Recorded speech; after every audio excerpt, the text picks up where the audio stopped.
Now we go over to our next topic, food preservation and food poisoning. You know that the food might be attacked by different microorganisms and they start growing. As a result, they release certain toxic substances which are not suitable to eat.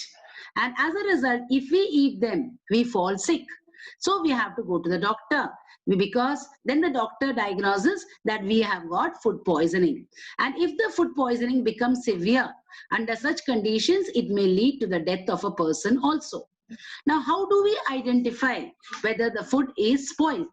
Yes, bad smell comes out of the food, a bad taste comes out, or there is a change in the color.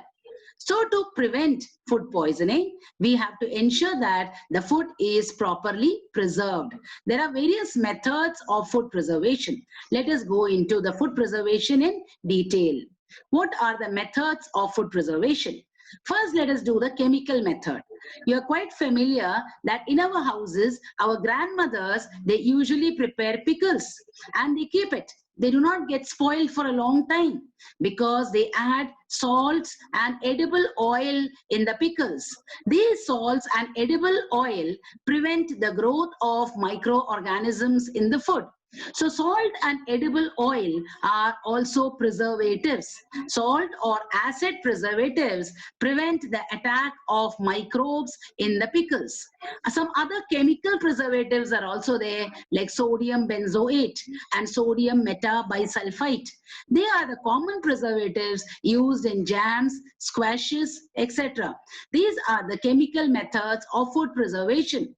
Now there is another method, that is preservation by common salt. With the help of common salt, meat and fish can be preserved.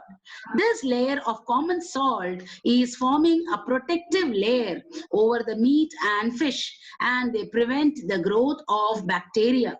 With the help of common salt, you can also preserve amla, raw mangoes, tamarind, etc.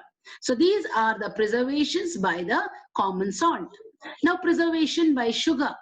Sugar also can be taken as a preservative because it has the ability to absorb water.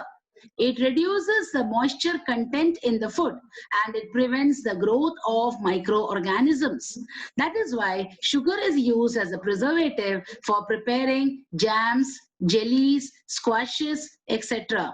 So other than these three methods of preservation, there is another method, that is by using oil and vinegar.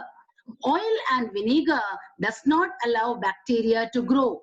As a result, vegetables, fruits, fish, meat, etc. can be preserved for a longer period.